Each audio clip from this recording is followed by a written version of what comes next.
오늘 본문 말씀은 이사야서 61장 1절부터 3절인데요. 전체 주제는 구원의 아름다운 소식입니다. 그래서 어떤 선교 헌신 예배와 관련된 것이 무엇일까 생각했을 때 구원을 하나님의 구원을 세상 사람들한테 전하는 것이라 생각해서 해당 본문을 골랐는데요. 그래서 우리 목사님께서 저한테 선교 헌신 예배 말씀을 전하라고 하셨을 때 제가 3월달에 남아공 다녀와서 선교 보고를 드렸잖아요. 이미 했는데 또 뭘 하지? 라는 생각이 들어가지고 참 마음에 좀 부담이 좀 있었는데요. 그리고 제가 또 신학을 전공하는 것도 아니고 뭐 사역 스틸을 잘하는 것도 아니지만 우선은 우리 교회가 후원하는 백승열 선교사님 가정에도 제가 머물면서 가장 가까이서 현장 사역을 또 받고 또 선교사님 첫째 딸인 담비랑도 자주 제가 이제 소통을 하고 있기 때문에 이 과정에서 하나님께서 주셨던 선교에 대한 마음을 좀 여러분들과 함께 나누려는 시간을 가지려고 합니다. 그래서 오늘 말씀에서는 선교란 무엇인지 그리고 그리스도인에게 주어진 선교의 사명은 무엇인지 함께 살펴보고 또 지난주에 제가 전달드렸던 우리 백승열 선교사님의 남아공 현지 사역 그 다음에 제가 따로 받았던 기도 제목을 나누면서 말씀을 마무리하고자 합니다. 그래서 제가 여러분들께 질문하고 싶었던 부분이 있었는데 여러분들이 생각하는 선교란 무엇인지 궁금합니다. 그래서 우리가 보통 선교라고 하면은 선교지에 나가서 복음을 전파하는 것이라고 생각할 수도 있고요. 혹은 교회에서 개인의 삶에서 전도하는 것, 더 나아가서 일상생활에서 또 내게 주어진 삶의 터전에서 참된 그리스도인의 모습으로 살아가면서 하나님을 드러내는 것을 선교를 할 수 있을 것입니다. 제가 이 말씀을 준비하면서 또 백승현 선교사님이랑 연락을 했는데 선교사님이 어제 그러시더라고요. 선교 사역은 내가 하는 일에 하나님 도와주세요가 아니라 하나님의 선교 사역에 우리가 동역하는 것이다, 동참하는 것이다 라는 말씀을 해주셨습니다. 생각해보면은 선교라고 했을 때 이거 약간 선교사한테만 주어지는 것이 아닌가 라고 생각하실 수가 있어요. 근데 예수님을 그리스도라고 시인하고 또 하나님의 자녀가 된 모든 이들에게는 저는 선교의 의무가 주어진다고 봅니다. 그래서 오늘 본문에서 말씀한 것처럼 하나님께서는 이 이사야서를 통해서 선교에 대한 필요성과 그에 따른 그리스도인의 의무를 말씀하고 계십니다.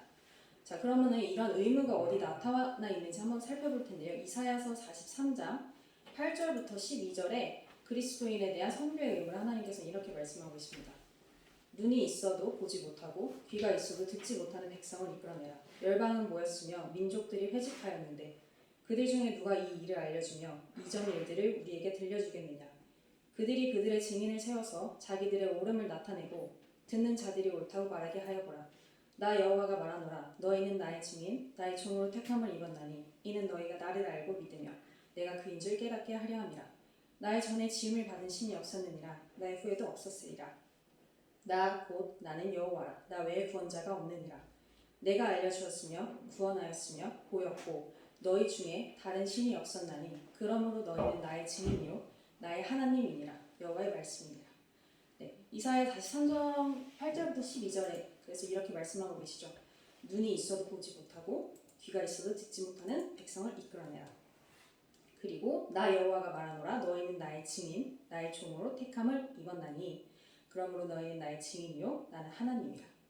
그래서 여기 모인 주한기교회 모든 성도분들은 하나님 나라 확장과 복음 전파를 위해 부름받은 분들입니다. 그래서 여러분 한 분 한 분 모두가 선교사이면서 그렇게 우리 마땅히 하나님을 드러내야 합니다. 자, 그렇다면 우리 그리스도인들은 어떻게 일상생활에서 이런 선교의 의무를 다할 수 있을지 살펴볼 텐데요. 저는 이 방법을 세 가지 차원으로 나눠 살펴보고자 합니다. 첫 번째는 복음 전파입니다. 자, 서울을 자주 다니다 보면요 정말 많은 분들이 이런 복음을 전파하고 있는 것을 볼 수가 있습니다. 머리가 하얗게 새신 할머니께서 사람들 많이 다니는 이제 전철역에서 전도지를 나눠주고 계시고요. 터미널역, 동서울 터미널역 앞에서 이제 할아버지가 성경 말씀을 이제 마이크 잡고 전하고 계시고 또 이제 금요일 강남 한복판에서 기타 치시면서 찬양하고 기도하시는 분들도 계십니다. 근데 저는 모든 그리스도인들이 이분들처럼 길거리에 무조건 나가서 복음을 전파해야 된다고 생각하지 않아요. 오히려 하나님께서 각자에게 주신 달란트대로 복음을 전하면 된다고 생각합니다. 그래서 길거리에서 복음을 전파하라고 부르신 이들은 길거리에서 전하면 되고요. 골방에서 기도하라고 부르신 이들은 골방에서 그리고 직장에서 전파하라고 부르신 이들은 직장에서 복음을 전파할 수 있습니다. 가령 우리 제육이나 설이처럼 학원을 통해서 교회로 인도될 수 있고요. 학생들을 가르친다면 우리가 기도와 말씀을 바탕으로 수업을 준비할 수도 있을 테고요. 제 교수님 예를 하나 들어보자면 저희 교수님 한 분도 이제 항상 수업을 들어오시기 전에 기도를 하고 들어오신다고 하더라고요. 그래서 아무래도 영문학과였던 만큼 기독교와 연결된 부분이 많다 보니까 이런 교회나 어떤 성경에 관한 내용들이 언급이 되셨을 때 그러니까 교수님께서 자연스럽게 이런 성경 말씀 그리고 진리를 좀 녹여서 수업을 전달하셨습니다. 그래서 그렇게 교수님께서는 복음을 전파하시더라고요. 네. 또 저의 경우에는 우리 교회에서 자주 전도 용품을 만들잖아요. 그래서 그런 것들을 항상 지인들한테 갖다 주는 편인데 아무래도 요즘 젊은 세대 같은 경우는 이단이나 아니면 개인적인 이유로 교회에 대해 부정적인 생각을 많이 가지고 있더라고요. 근데 이렇게 교회에서 만든 전도 용품을 전해주면서 어떤 교회에 대한 친구들의 인식을 좀 바꾸고 또 만나기 전후로 이들에게 하나님의 복음이 전파되도록 좀 기도를 하는 편인데 많은 친구들이 이제 또 저희 교회 용품들을 많이 좋아해 주더라고요. 그래서 저는 이제 여러분들에게 주어진 일터에서 각자의 어떤 성격과 성향에 맞게 우리가 할 수 있는 방법으로 하나님의 복음을 전파하면 된다고 생각합니다. 근데 이게 첫 번째 복음 전파였고요. 두 번째 방법은 조금 더 실질적인데요. 착한 일을 하는 것입니다. 네, 성경은 우리에게 고아와 과부, 가난한 자들, 억압받는 이들을 돌보라고 말하고 있습니다. 신명기에서 하나님은 어떻게 표현하면요. 고아와 과부를 위하여 정의를 행하시며 나그네를 사랑하여 그에게 떡과 옷을 주시는 분이라고 말합니다. 그리고 신약에서도 보면은 이제 예수님께서도 본인은 병든 자와 죄인을 부르러 오셨다라고 말씀하고 계시죠. 이처럼 우리는 우리 주변의 약자들을 돌보아서 선을 행해야 합니다. 그렇다면 우리 그리스도인이 마땅히 행해야 할 선한 행위는 무엇일까요? 이사야서 58장에서 다음과 같이 말하고 있는데요.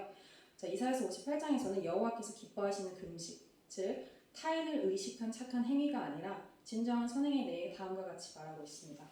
그래서 이사야서 58장 6절부터 10절까지 한번 다 같이 읽어보시겠습니다. 시작. 내가 기뻐하는 음식은 흉악의 결박을 풀어주며 멍에의 줄을 끌어주며 압제당하는 자를 자유하게 하며 모든 멍에를 꺾는 것이 아니겠느냐. 또 줄인 자에게 내 양식을 나누어주며 유리하는 빈민을 집에 들이며 헐벗은 자를 보면 입히며 또 내 권력을 피하여 스스로 숨지 아니한 것이 아니겠느냐.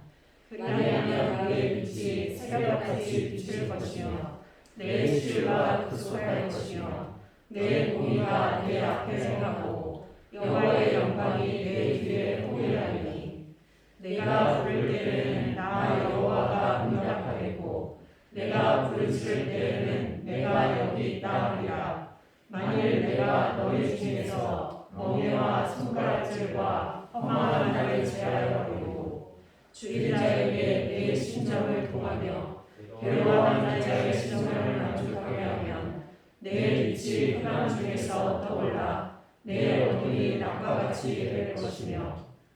아멘. 자, 그래서 하나님께서 기뻐하는 금식은 무엇일까라고 봤을 때 흉악의 결박을 풀어주고 멍에의 줄을 끌어주고 또 압제당하는 자를 자유하게 하는 것. 그래서 조금 더 대표적으로 말하면 가난하고 병든 자를 불쌍히 여기고 접대하고 또 이러한 부당한 대우를 받는 이들을 돕고 이들을 향한 우리의 인간적인 잣대로의 평가와 뒷담화를 내버리고 마음이 상한 이들을 위로하는 것이라고 할 수 있겠습니다. 생각해보면 예수님께서는 결코 부유하고 깨끗한 모습으로 우리를 찾아오지 않으십니다. 우리가 돕길 꺼려하는 모습으로 찾아오시는데요. 때로는 그게 내가 싫어하는 사람일 수도 있고 가장 약하고 천한 모습으로 찾아와서 우리의 문을 두드리십니다. 자, 그렇다면 우리 지난 한 주를 생각해 보겠습니다. 여러분을 찾아왔던 약한 자들이 있으셨나요? 그렇다면 우리는 이들의 노크를 들었을까요? 우리는 이들을 대다수의 세상 사람들처럼 대접하고 있진 않으신가요? 그냥 무시하고 혹은 눈 감고 있거나. 그래서 세상의 기준으로 생각해 봤을 때 어쩌면 선행을 행하는 것이 손해일지는 모르지만 그리스도인에게 선행은 결코 손해가 아니라 하나님을 드러내는 것이고 또 썩지 않은 복을 천국에 쌓는 것임을 잊지 않기를 바랍니다. 네, 우리가 지금 살펴봤지만 예수님의 이름으로 우리가 그리스도인이 선을 행할 때 하나님께서 축복을 주시겠다라고 하셨었죠.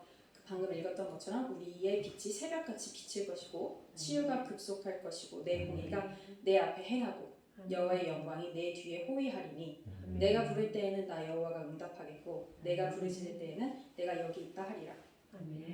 또 말씀하십니다. 내 빛이 흑암 중에서 떠올라 내 어둠이 낮과 같이 될 것이며 여호와가 너를 항상 인도하여 메마른 곳에서도 내 영혼을 만족하게 하며 내 뼈를 견고하게 하리니 너는 물된 동산 같겠고 물이 끊어지지 아니하는 샘 같을 것이라. 아멘. 내게서 날 자들이 오래 황폐된 곳들을 다시 세울 것이며 아멘. 너는 역대 파괴된 기초를 쌓으리니 너를 일컬어 무너진 데를 보수하는 자라 할 것이며 비를 수축하여 거할 곳이 되게 하는 자라 하리라. 아멘. 그래서 어렵지 않아요. 우리가 복음을 또 선교사의 역할을 다하는 첫 번째 방법이 아까 복음을 전파하는 것이었고요. 두 번째는 선행을 행하는 것이었습니다. 네, 그렇게 할 때 우리 하나님께서 우리 앞에 행하시고 또 우리가 무너진 데를 보수하는 자라 일컫겠다 하셨습니다. 마지막 세 번째는 교회의 역할입니다. 우선은 이 부분을 말씀드리기 앞서서 제가 작년에 인상 깊었던 시를 함께 소개해드리려고 하는데요. 이 시 한 편이 좀 악해져가는 이제 현대사회 속에서 함께 병들어가는 많은 교회의 모습을 보여주고 있지 않나 생각합니다. 제목이 비누로 만든 교회인데요. 네, 비누로 만든 교회가 있었다. 사람들은 거기서 비누 거품을 일으키며 죄의 때를 씻을 수 있었고 난장이처럼 키 작은 성자들은 기꺼이 남의 때를 밀어주면서 비누처럼 점점 녹아갔지만 그곳은 이를 기뻐했다. 그 굳은 일을 기뻐했다. 교회는 갈수록 닳아 작아졌고 나중에는 죄와 함께 사라졌다. 교회를 돌로 지은 뒤로부터는 죄의 때를 씻으러 가도 온몸이 쓰라리기만 했다. 키 큰 성직자들은 근엄했다. 그들은 돌로 지은 교회의 석상들처럼 서 있었다.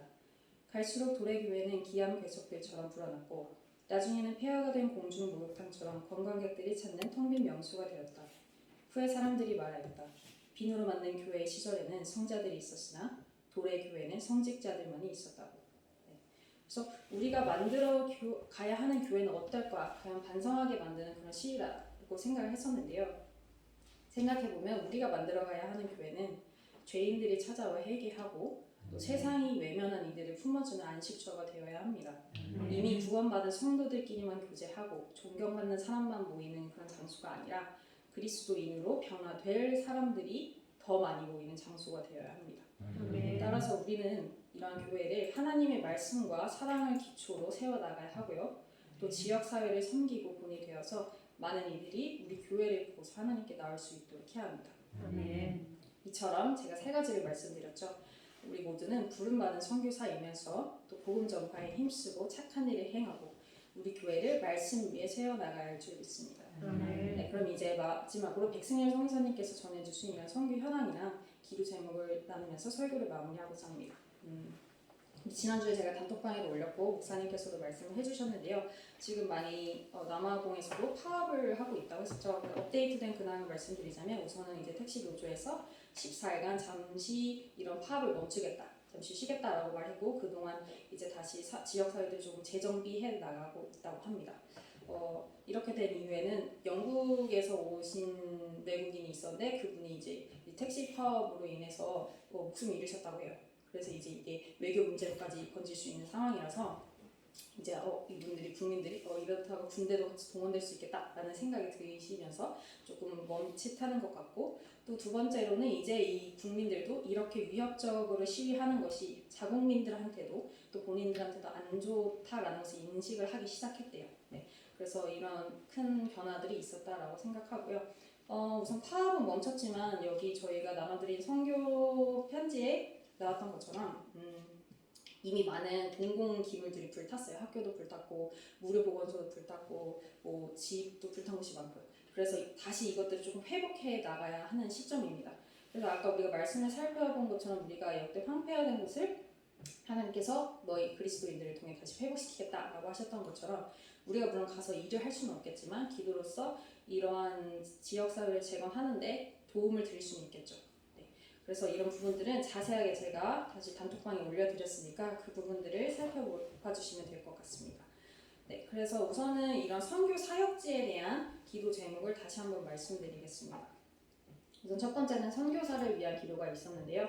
거기 선교사님도 계시고 또 한국의 다른 선교사님들도 계세요. 그래서 최대한 안전하게 이런 사역들을 진행하실 수 있고 또 이분들이 하나님의 보호하심과 은혜의 역사를 직접 경험하는 것. 세 번째, 우리 되게 위험한 데서 일해라고 하면 사람들이 뭐 어떻게 그래 대단하다라고 말을 하겠지만 그 위험한 데서 일하는 것이 드러나는 것이 아니라 거기서 보호하신 하나님의 은혜가 나타낼 수 있게 해달라고 기도 제목을 주셨습니다. 두 번째는 이제 남아공 사역지 교회의 성도분들을 위한 기도입니다.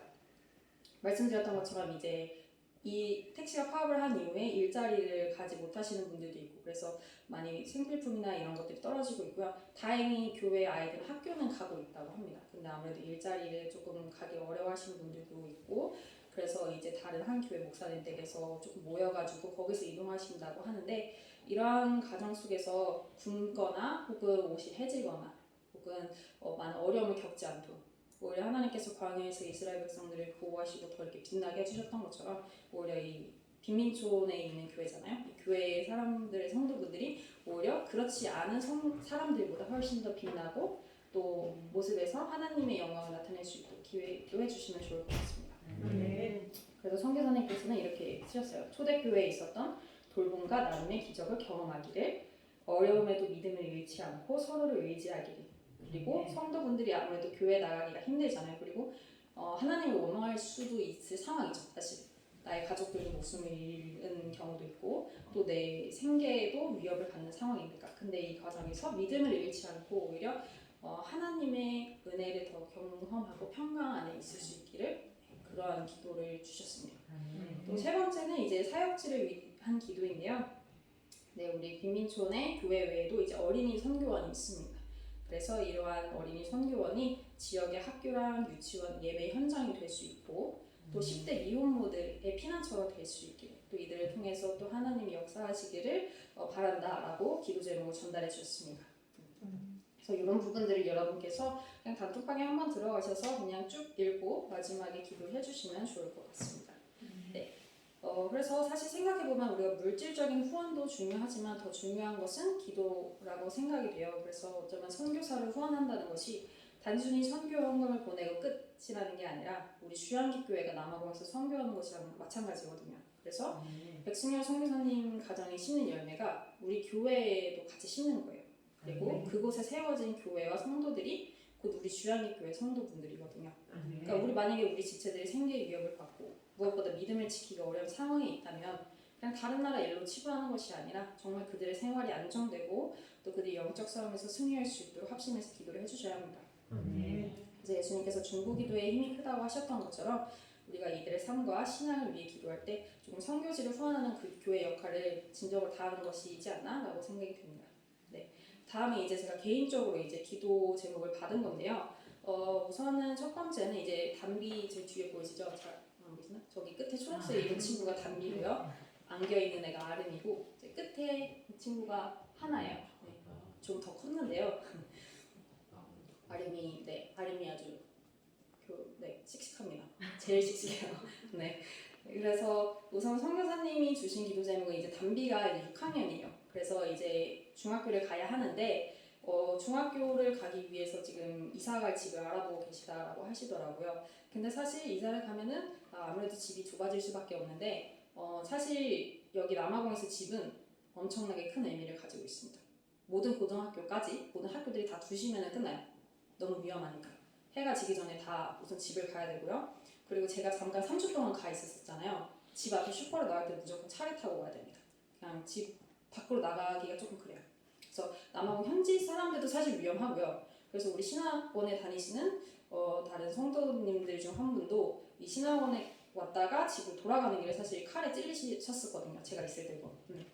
그래서 어쩌면 현지 분들한테도 위험한데 그렇기 때문에 집에서는 정말 이 모든 선교사님 가족분들이 쉬시는 곳이기도 하면서 조금 즐겁게 보낼 수 있는 그리고 하루에 대다수의 시간을 보내는 곳이기도 합니다.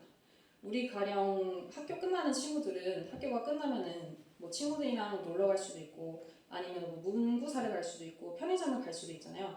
근데 이제 담비랑 하나 같은 경우는 학교 끝나면 무조건 선교사님 데리러 가서 집에 무조건 와야 돼요. 그리고 그냥 계속 집에만 있는 거예요. 계속 집에만 있어요. 그러니까 나갈 수가 없고요. 그러니까 사실 생각해보면 에너지가 제일 넘치는 그런 나이인데도 불구하고 항상 집에서만 뭐 숙제하다던가 아니면 자기네들끼리 논다던가 이렇게밖에 될 수가 없습니다. 그래서 어떻게 보면은 선교사님도 사역을 하지만 가장 큰 사역에 동참하고 있는 친구들도 사실 담비랑 하나랑 아름이에요. 네, 좀 많이 답답할 수가 있잖아요, 그렇죠? 네, 근데 이 친구들이 또 선교사님 두 분께서도 아무래도 집에서 가장 많은 시간을 또 보내시기 때문에 여러분들이 이런 이사할 집을 놓고 기도를 할 때 좀 쾌적하고 무덥구나. 첫 번째 안전이겠죠? 네, 걔네들은 담을 타고 넘어서 들어오거든요. 네, 그래서 이제 담장에 다 전기 펜스가 설치되어 있는데 어쨌든 첫 번째는 안전하고 두 번째는 넓고 쾌적한 집으로 이사 갈 수 있도록 왜냐면 이제 단비가 사춘기가 오면 또 개인 공간이 필요하잖아요. 네, 그래서 그런 좋은 집으로 또 좋은 조건으로 이사하실 수 있도록 조금 기도를 해주셨으면 좋겠고요. 또 두 번째는 이제 이현정 선교사님 내일 사역을 하신다고 하셨잖아요. 이런 언어의 장벽이 없어지고 또 이런 내일 사역을 통해서 또 하나님께서 잘 이루어 가시기를. 네, 왜냐면 선교사님 되게 손재주가 좋으시거든요. 그래서 그런 부분을 통해서 또 하나님께서 새로운 일을 하셨으면 좋겠고요. 또 세 번째는 방금 말씀드린 것처럼 이제 단비가 중학교를 가는데요. 그 전까지는 이제 크리스천 초등학교를 다녔어요. 크리스천 사립초등학교를 다니다가 이제 공립중학교로 가야 되는데 아무래도 이제 공립중학교로 가면 친구들한테 가장 영향을 많이 받는 나이다 보니까 되게 안 좋은 영향을 받을 수도 있잖아요. 더군다나 이제 남아공 자체가 아무래도 마약도 조금 합법이 되어 있고 아무래도 좀 그런 성적으로 문란한 아이들이 많기 때문에 단비가 그런 일반 공립학교에 가서도 믿음을 잃지 않는 것 그리고 오히려 그 아이들이 단비를 통해서 전도될 수 있도록 기도를 해주셨으면 좋겠습니다. 네. 그리고 세 번째는 이제 하나인데요. 하나는 아직 초등학생이에요. 그래서 제가 하나한테 어제 하나 너 기도 제목이 뭐니? 그러니까 자기 가족 이사 가야 된다고 하더라고요. 그래서 너 기도 제목을 말해줘라고 하니까 본인은 올해 학년을 잘 마치고 다음 학기에도 좋은 선생님이 만나고 싶다고 하더라고요. 네. 하나는 되게 순종적인 친구예요. 뭔가 하지 마라고 했을 때 부모님이 절대 그거 하지 않아요. 단비는 하지 마 하면 왜? 라고 묻는 친구예요. 그걸 해요. 네, 그래서 하나 같은 경우에는 정말 순종적이고 네, 정말 순수한 친구이기 때문에 단비도 그렇지만 올해 학년을 잘 마치고 다음 학기에도 좋은 선생님 만날 수 있도록 좀 기도를 해주시면 좋겠습니다. 네. 아르미는 이제 4살인데요. 아르미도 아마 뭐 어린이집이나 아마 유치원에 가야 할 나이이기도 하니까 여러분들이 그 부분에 있어도 아동 교육이 잘 이루어질 수 있도록 아르미가 그리고 항상 집에만 있어요. 아르미 어디 안 나가요. 어디 잠깐 어디 선교사님 나가실 때만 데려가고 거의 집안에서만 놀고 있기 때문에 이런 성장이 약간 전인격적으로 잘 이루어질 수 있도록 여러분들이 잘 기도해 주시고 아무래도 이런 남아공 아동 성범죄율이 세계에서 거의 1위를 달리고 있던 국가다 보니까 여러분들께서도 조금 아름이랑 하나랑 단비가 잘 건강하게 안전하게 성장할 수 있도록 기도를 해주시면 좋겠습니다. 네, 다시 한번 정리를 하겠습니다. 오늘 말씀은요 모든 그리스도인에게 주어지는 선교의 의미를 살펴봤습니다. 그래서 3가지 방법으로 살펴봤는데 우리 모두는 복음을 전파해야 한다는 것 그리고 선행을 통해 우리가 그리스도인임을 드러내야 한다는 것 세 번째는 우리 교회가 지역사회 모범이 되어서 선교에 이러한 많은 이들을 하나님 구원에 이룰 수 있도록 앞장서야 한다는 것이라고 말씀을 드렸습니다. 그리고 더불어서 백승열 선교사님의 이러한 선교지에 대한 기도와 개인적 가정의 기도도 여러분들께서 항상 하루에 한 번씩이라도 해주셨으면 감사하겠습니다. 그래서 우리 각자의 삶의 터전에서 한 명의 선교사로 부르신 하나님께 응답할 때 세상 모든 사람들이 하나님의 살아계심과 그리고 하나님 자녀의 형통함을 보고 구원의 길로 나올 줄 믿습니다. 기도하시겠습니다.